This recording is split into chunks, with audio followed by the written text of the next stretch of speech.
I didn't expect to see her in my office that Tuesday afternoon. She walked in, all polished smiles and silk scarves, the wife of the man who left me 6 years ago for his boss's daughter. I forced a smile. "Can I help you?" I asked, voice steady but cold. "I need your help," she said, eyes flicking around like she was in enemy territory. "It's the family business, we're bleeding money." And just like that, the past slammed through the door uninvited. I felt a strange calm settle in. Maybe it was time he got a taste of what I've been cooking all these years. Before we start, type 1 if you've ever dreamed of getting revenge but never got the chance. No judgment here.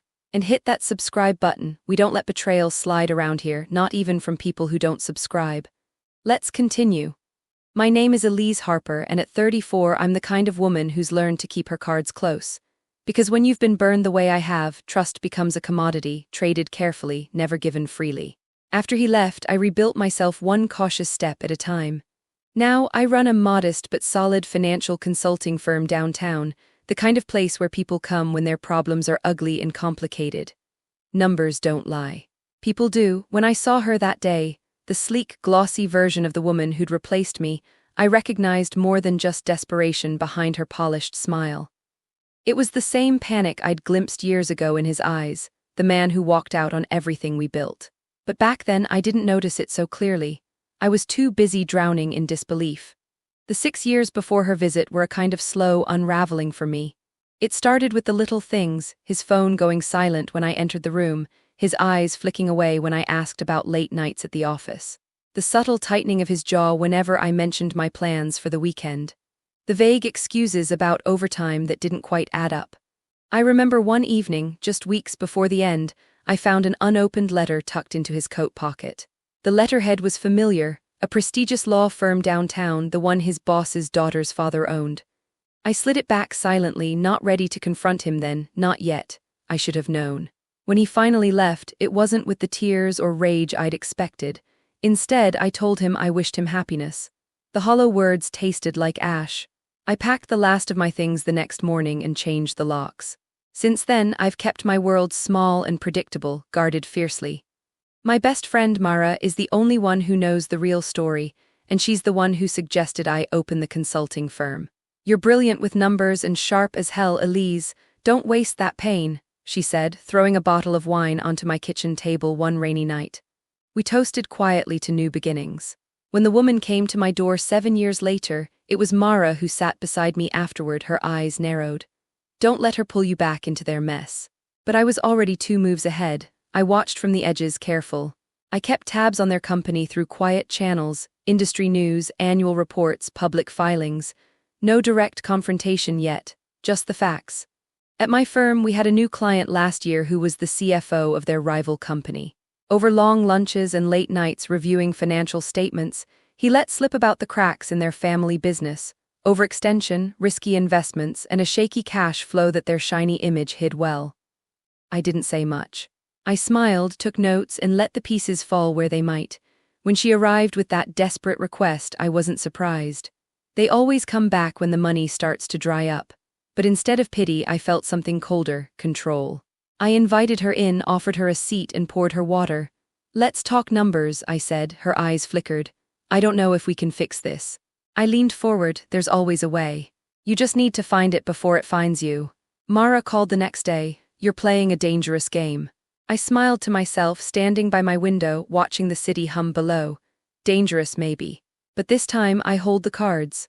The day the news hit was one I'll never forget, not because it blindsided me, but because it cracked open a door I thought had long slammed shut.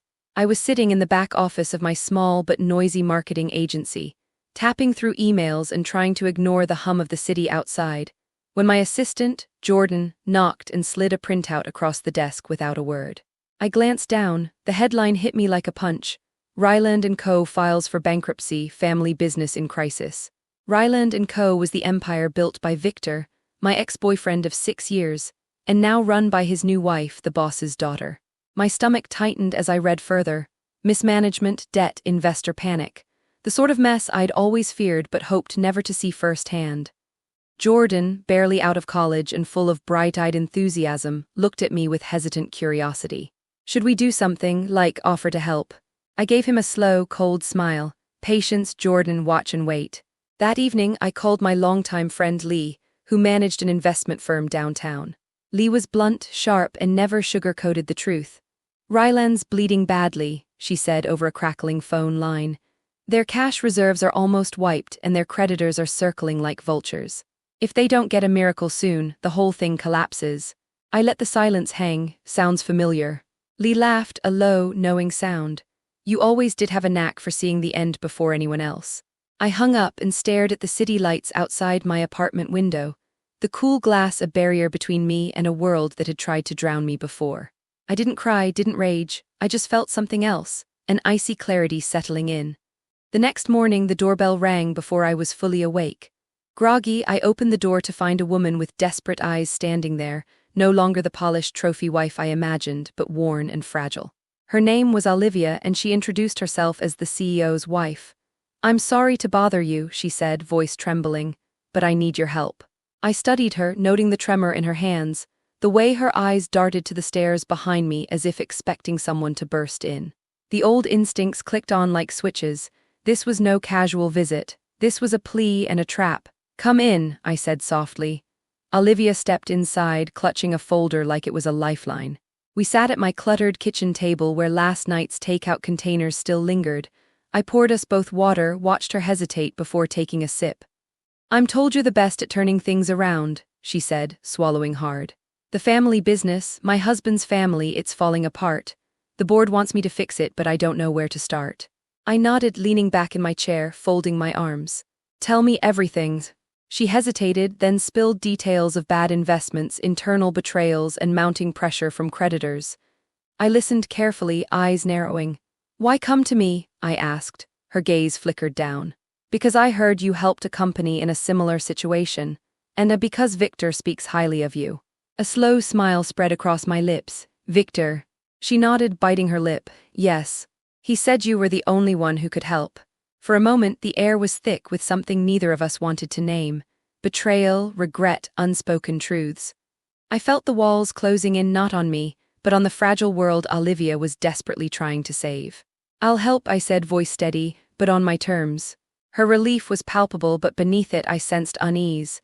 The game was shifting, the pieces moving. And this time I was the one setting the board. The first rule of any comeback is you don't run in blind. You collect pieces, you watch the ripples, and you wait for the right moment to strike.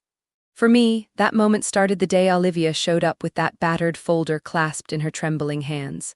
I didn't open it right away. Instead, I invited her to sit on the sagging couch in my cramped living room, poured 2 glasses of cheap whiskey. Because when you want the truth, you take the edge off first, and waited for her to unwind. She told me about the company's numbers, frayed ledgers, questionable contracts, payroll problems, the usual signs of a sinking ship, but I wanted more than words. I needed proof. Solid, undeniable proof. And so I began what felt like a quiet hunt. The next day, I met with Marco, a wiry, sharp-eyed guy who'd been my go-to tech guy for years. He wasn't the type to ask questions unless he wanted to. I handed him a flash drive. "This has everything Olivia could give me," I said. "Now see what else you can find. Their emails, internal memos, financial transfers, anything that's out of place." Marco nodded, slipping the drive into his pocket with a nod. "Give me 48 hours. Meanwhile, I kept Olivia close.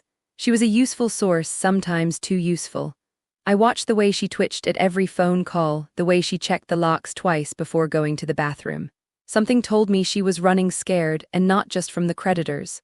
At the office, I held a strategy session with my partner, Quinn. He was tall, easygoing, the kind of guy who made clients feel like they'd known him for years. But behind that charm was a sharp mind, ruthless when needed. "We're not just fixing their finances," I told him one afternoon, swirling my coffee while he scrolled through the latest reports. "We're rewriting the story. Olivia's family's story, but there's a catch, we're playing with fire." Quinn grinned. "Fire's good, it keeps us warm." Over the next few days, Marco delivered. Late one night, he called me with a voice thick with excitement. "I found something. Unusual transfers off the books. A network of shell companies funneling money out of Ryland & Co. And get this, one of the accounts is linked to Victor's name." I ran my hand through my hair, the cold thrill of vindication crawling up my spine. "Get me everything on those accounts. Bank statements, contracts, anything. I want to see the trail." The pieces were coming together like a dark mosaic. It wasn't just bad management, it was deliberate siphoning of funds. A betrayal deeper than I'd imagined. Olivia sat across from me one evening, her face pale under the soft glow of my desk lamp. "Why are you helping me?" she asked quietly. I fixed her with a steady gaze. "Because you asked for help. But more importantly, because the truth deserves to come out." She nodded, swallowing hard. "Victor, he's not who you think." I didn't say anything, I just waited. Quinn and I pulled long shifts, cross-referencing documents, mapping connections, tracing money flows. We made calls, sent discreet inquiries to banking contacts, and pieced together the tangled web of deception. The night Marco uncovered a string of emails between Victor and a third party discussing offshore accounts, I felt the first real surge of power. It was the kind of confirmation that turned whispers into weapons. I dialed Olivia's number. "Meet me tomorrow, we have a lot to talk about." She hesitated, then agreed.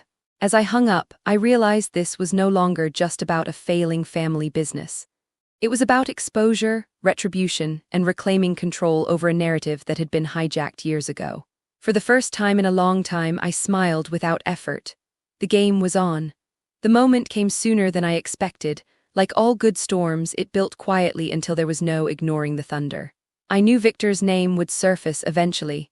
What I didn't know was how quickly his carefully crafted facade would crumble when the first pieces landed on the boardroom table. It was a chilly Thursday when Olivia called me, voice trembling with a mixture of fear and resolve. "They've scheduled a meeting with the board next week. They want to review the financial audit, and they want you there." I held the phone a little too tight. "They want me, that's unusual." She hesitated. "They're desperate, Elise. If we can't prove the mismanagement and the hidden transfers, there's no hope. Then we make sure they can't deny it." The following Monday, I arrived early at Ryland & Co.'s headquarters, a glass tower that screamed power and success.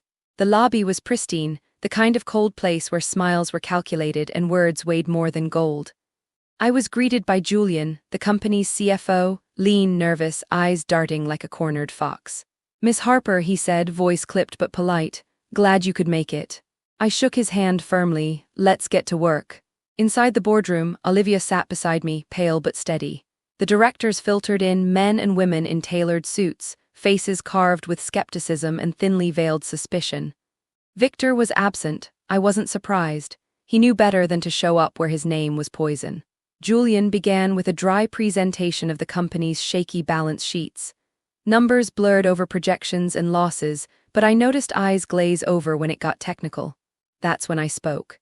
"Allow me," I said, clicking my remote to pull up the documents Marco and I had uncovered. The room shifted. Interest peaked. "Here," I pointed to a series of transactions spread over several months. "You'll see funds moving from Ryland & Co.'s accounts into a web of shell companies.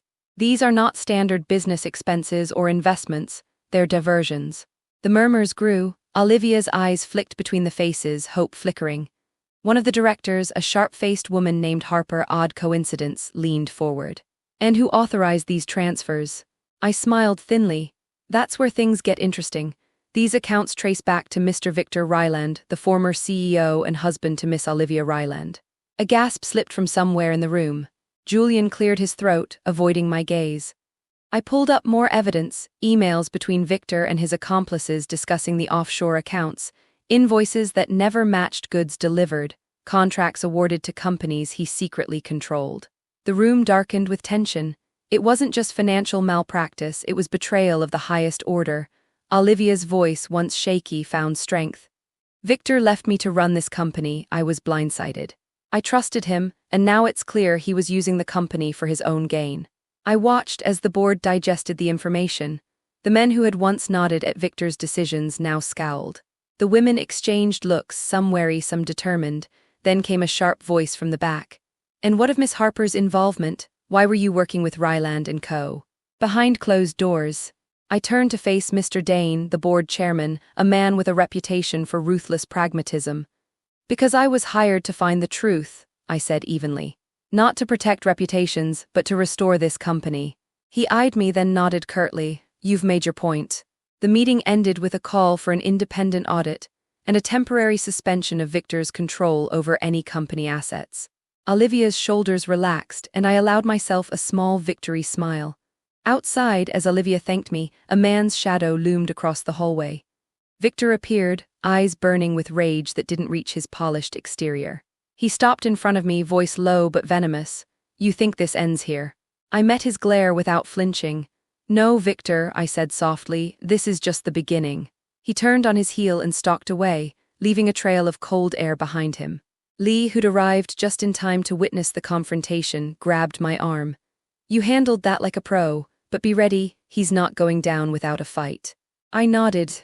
I've been waiting for this moment for years. As we walked away from the building, I felt the weight of the past shift. The game had changed. I was no longer a player waiting in the wings, I was the one calling the shots. After the boardroom showdown, the atmosphere shifted like the air before a storm breaks. I wasn't naive enough to think Victor would simply fade away, that'd be too easy. Instead, he went underground, but his shadow stretched over everything. My phone rang late one night, a harsh buzz that sliced through the silence. It was Lee, her voice sharp. "Brace yourself, Victor's lawyers are digging. They want to turn this into a smear campaign." I sighed, running a hand through my hair. "Good, let them come, we've got dirt enough to bury him." The first move was to secure the audit. Olivia and I coordinated tirelessly, poring over contracts, payrolls, emails. My small office became a war room. Files spread across the table, charts and spreadsheets glowing under the harsh light. Quinn came by, eyes flickering over the documents, nodding with approval. "Your team's thorough. I've seen boardrooms crumble with less." His confidence was a balm, but the stakes were high. Victor's influence reached deep.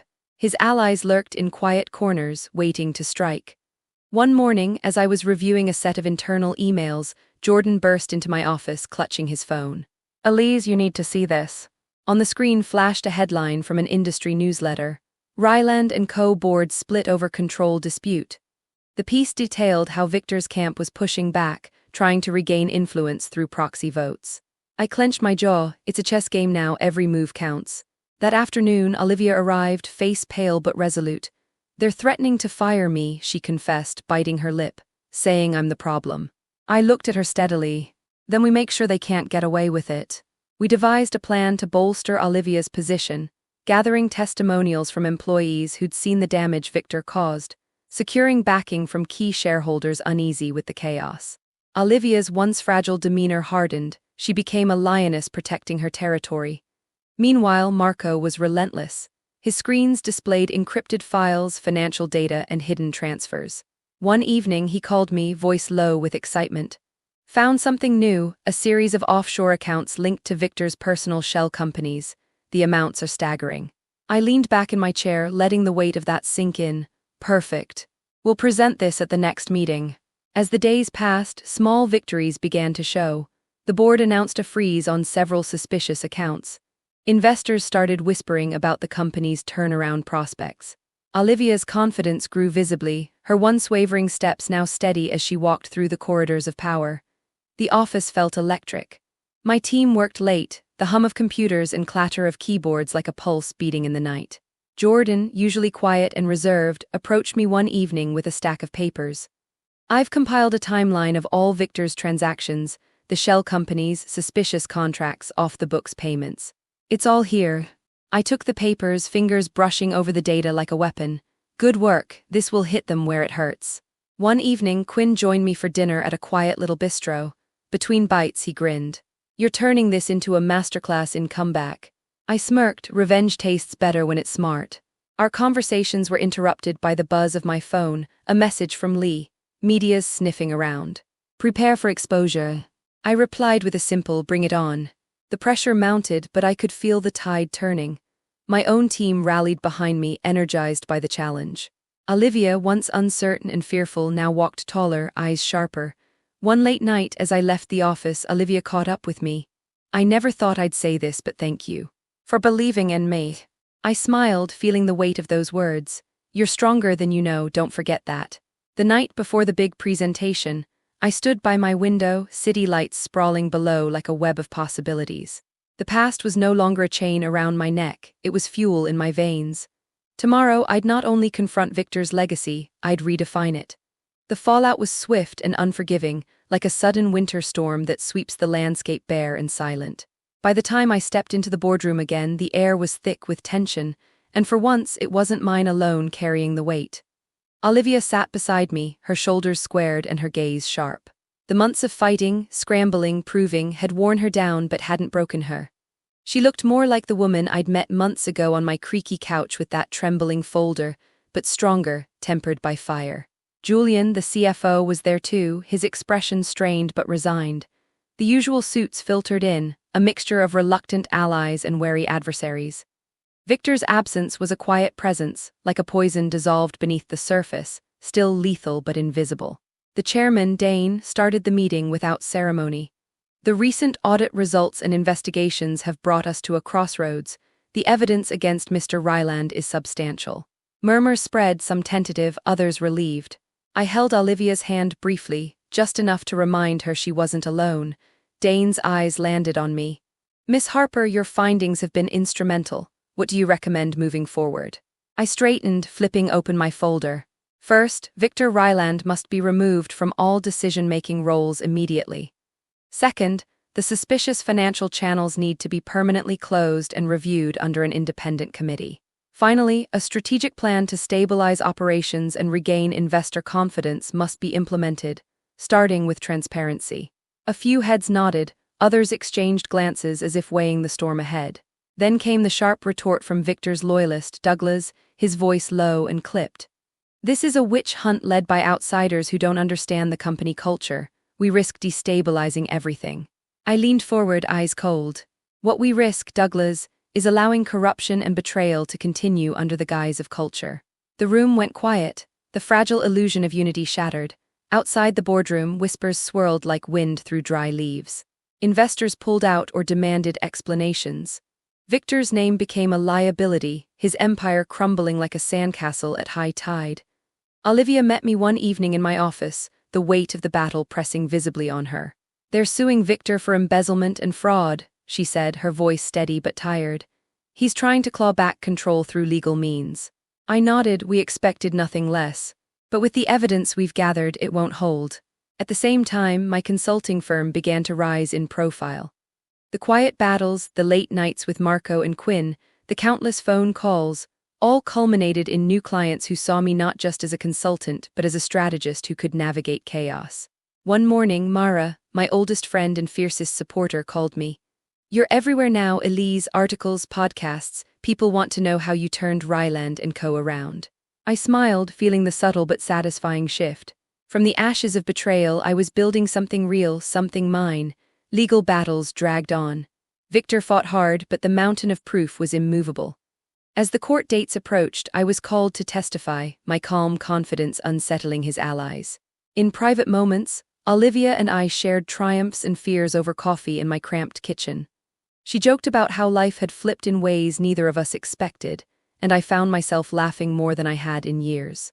Meanwhile, the company began to stabilize under new leadership, leaner, more transparent, and slowly regaining trust.